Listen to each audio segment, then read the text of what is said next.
جو ہے عربی زبان میں آتا ہے آزمانا. خلق الموت والحیات لیبلوکم ایکم احسن عملا. یہی معنی ابتلا کے بھی. ابتلا یبتلی آزمانا.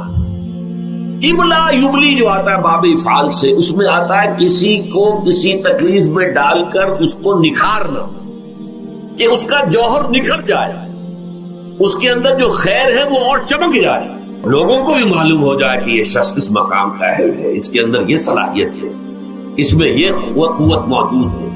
تو یہ گویا کہ اہل ایمان کی صلاحیتوں کو نکھارنے کے لیے اور ان کے درجات کی ترقی کے لیے بھی اللہ تعالیٰ دنیا کے اندر یہ مصیبتیں اور امتحانات جو ہیں آزمائش کے حوالے سے افراد پر بھی اجتماعی طور پر ملاتا ہے. اور ایک اس کا اور بھی ہے, اہل ایمان پر اس طرح کے ابتلا و آزمائش کی ایک نوعیت اور بھی ہے, اور وہ یہ ہے کہ جو بھی آپ سے غیر ارادی طور پر یا یہ کہ آپ نے کوئی گناہ ارادی طور پر بھی کر لیا, اللہ تعالیٰ اس کی سزا اسی دنیا میں دے کر آخرت کی سزا سے محفوظ کر دے. گویا کہ اس سے بڑا خیر کیا ہوگا.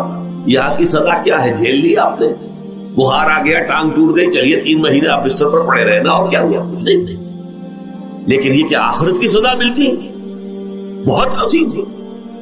لہذا کفارہ بناتا ہے اللہ تعالیٰ جو بھی گناہ ہو گئے ہیں, غلطیاں ہو گئی ہیں, ان کا کفارہ اللہ تعالیٰ بندہ مومن کے لیے. حضور کی ایک حدیث ہے, اس کا مطلب مجھے اس وقت یاد نہیں ہے, کہ مومن کا معاملہ عجیب ہے. اسے کوئی تکلیف پہنچتی ہے, صبر کرتا ہے, اس کے گناہوں کا کفارہ بن جاتا ہے, اور اگر کوئی خوبی ملتی ہے اس پر اللہ تعالیٰ کا شکر ادا کرتا ہے, اس کے درجات بلند ہو جاتا ہے. تو یہ معاملہ جو ہے اللہ تعالیٰ کی طرف سے بندہ مومن کے حق میں خیر, کہ در حقیقت اس کے ان گناہوں کی پاداش کہ جو اس نے یہاں کر لی ہے یہی دنیا میں دے کر دھو دیا جائے, پاک کر دیا جائے. جیسے آپ کو معلوم ہے دھوبی جو ہے کپڑے کو بھٹی میں چڑھاتا ہے, گرم پانی میں ڈالتا ہے, دل ڈالتا ہے تاکہ اس کا میل نکلے, اس کے آگے پٹکتا بھی ہے ذرا اس کو تاکہ وہ میل اچھی طرح چھٹ جائے اس سے.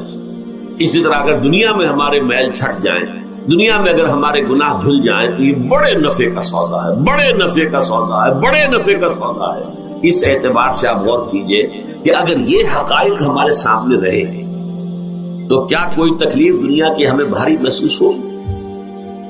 ہمیں تو بتایا یہ گیا ہے کہ عسیٰ ان تکرہوا شیئا وہو خیر لکم وعسیٰ ان تحبوا شیئا وہو شر لکم واللہ یعلم وانتم لا تعلمون. ہو سکتا ہے کہ تم کسی چیز کو ناپسند کرو, ذرا آنے کہ اسی میں تمہارے لیے خیر ہے, تمہیں نہیں پتا, اور ہو سکتا ہے تم کسی چیز کو پسند کرو, ذرا آنے کہ اس میں تمہارا شر ہے لیکن تمہیں نہیں معلوم. اللہ یعلم وانتم لا تعلمون, اللہ جانتا ہے تم نہیں جانتا. اس حوالے سے سبردم بے تو مایا خیشرا خدانی حساب کم و بیشرا. اے اللہ, اس کو کہتے ہیں تفویض.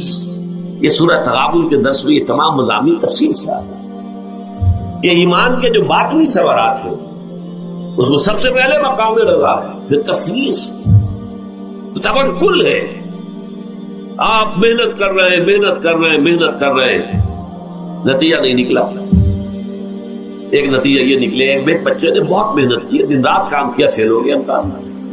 اب صدمے سے کمر ٹوٹ سکتی ہے اس کی, لیکن نہیں, ہو سکتا ہے کہ اللہ تعالیٰ نے اسی میں میرے لیے خیر رکھی. اس لیے کہ ہماری محنت سے کچھ نہیں ہوگا, ہمارے مادی وسائل سے کچھ نہیں ہوگا, ہوگا اللہ کے اذن سے, اللہ کی مرضی سے, اللہ کی مشیت سے. یہ ہمارے لیے خاص طور پر اس اعتبار سے بہت اہم نکتہ ہے. ہم سب راہ حق کے مسافر ہیں, اپنے اپنے بس پڑتے محنت کر رہے ہیں, وقت بھی صرف کر رہے ہیں, مال بھی صرف کر رہے ہیں, محنت کر رہے ہیں, مشقت کر رہے ہیں. لیکن فرض کیجئے جیسا کہ ہے, پھر واقع فرض کیا کیجئے, وہ تو واقع سامنے کی بات ہے, نتائج نکلتے نظر نہیں آ رہے, قدم نہیں بڑھ رہے, ہماری طرف لوگوں کا رجوع عام نہیں ہے. ٹھیک ہے, اس پر قطعاً بدل ہونے کی بات نہیں, یہ اللہ تعالیٰ کی مشیت میں ہوگا, جب وہ چاہے گا تب ہوگا. ہمارا کام یہ کہ اپنا فرض ادا کیے چلے جائیں بس, اور نتیجے سے بالکل ذہن کو اپنے منقطع کر لیں, ذہن کا کوئی تعلق آپ کے نتیجے کے ساتھ نہ رہے.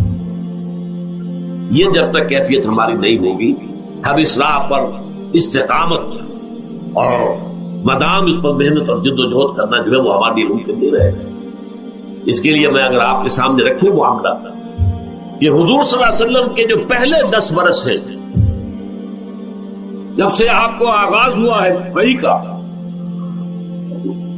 اس کے بعد سے پہلے 10 برس دن رات کی محنت، شدید مشقت، یہاں تک کہ اللہ بھی روک رہا ہے نبی آپ اپنے آپ کو ہلاک کر لیں گے، لعلک باخع نفسک الا یکونوا مؤمنین، کیا آپ اپنے آپ کو صدمے میں ہلاک کر لیں گے؟ یہ ایمان نہیں لا رہے، اس قدر صدمہ۔ لیکن اس کے ساتھ یہ ہے، یہ نہیں ہے کہ نتیجہ نہیں نکل رہا تو کام چھوڑ کے بیٹھ جائے، نہیں، معاذ نتیجہ نہ نکلے تو حضرت نوح علیہ السلام کی عمر بھی اگر حضور کی ہوتی 950 برس بھی حضور دعوت دیتے تھے، آپ کا کام تھا، آپ کا فرض تھا۔ حضرت نوح علیہ السلام بھی تو آخر اللہ کے ایک بندے تھے، اللہ کے رسول تھے، 950 برس تک دعوت دی، فلبث فیہم 1000 سنۃ الا 50 عاما۔ یہ تو ہم مانتے ہی نا، اگر قرآن کے اندر نص قطعی صریح الفاظ نہ ہوتے کہ 950 برس تک رہے، ورنہ یہ بات سمجھ سے بالا تر ہے۔ عام طور پر معلوم ہوتا ہے کہ اس دور میں ابھی عمر زیادہ تھی لوگ۔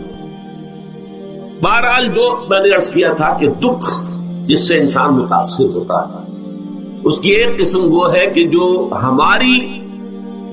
ہمارے ارادہ اور اختیار سے باہر، اللہ کی مشیت سے، اللہ کے اذن سے، اللہ کی مرضی سے آتا ہے۔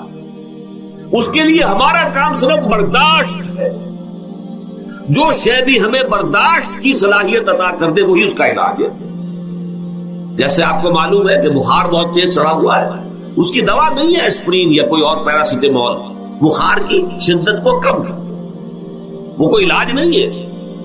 علاج تو ہوگا اگر معلوم ہو کہ کون سے جراثیم ہے، کس کی وجہ سے ہے، اس کا صحیح اینٹی بایوٹک کون سا ہے، وہ دیا، وہ علاج ہوگا۔ یہ علاج نہیں ہے، لیکن اس کی شدت کی کمی اور اس کے اندر جو احساس ہے جھیل جانے کا، وہ انسان کے لیے آسان ہو جاتا۔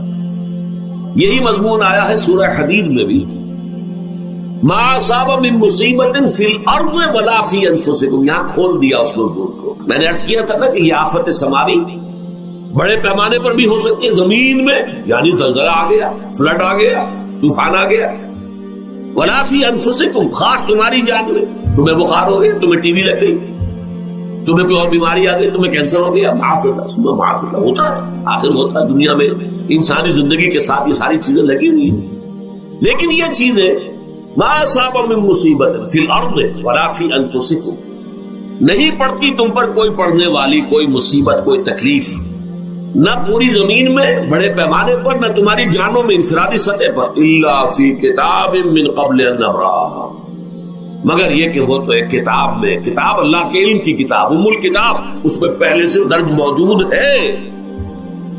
یہ الٹ اپ نہیں ہو گیا، یہ اچانک نہیں ہو گیا۔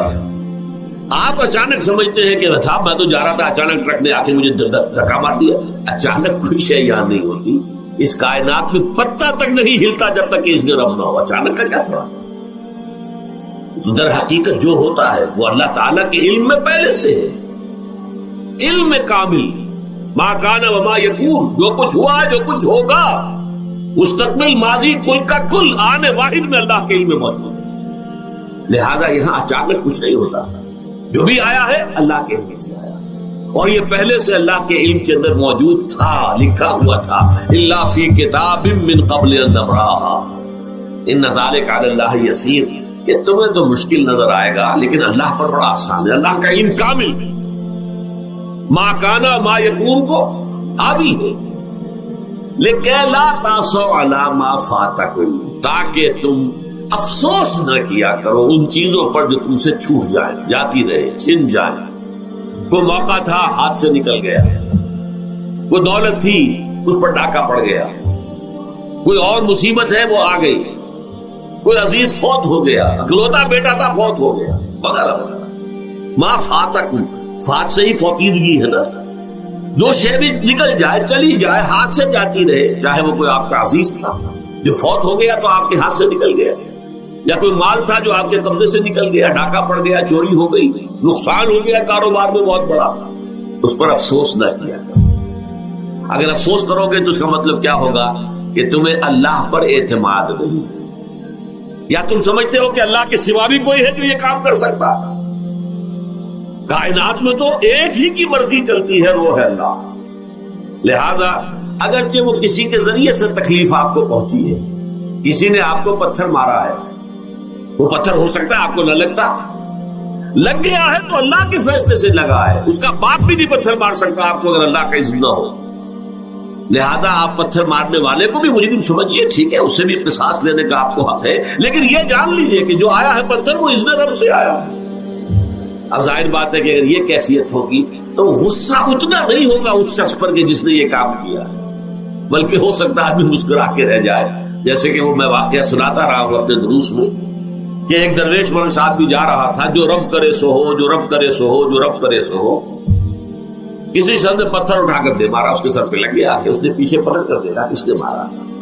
اس نے مجھے کیا دیکھتے ہو، جو رب کرے سو ہو، یہ تو رب کے مارے. اس نے کہا مجھے تو یہ پتھر رب کے مارے ہی لگا ہے، لیکن میں دیکھ یہ رہا تھا بیچ میں کس کا منہ کالا ہو گیا، اپنے لیے کس نے ایک گناہ کما لیا، اپنے لیے کس نے ایک مصیبت جو ہے وہ مول لے لی، وہ بیچ میں تم آ گئے ہو. پتھر اللہ کی طرف سے آیا، لیکن اس کا عذاب، اس کا وبال تم پر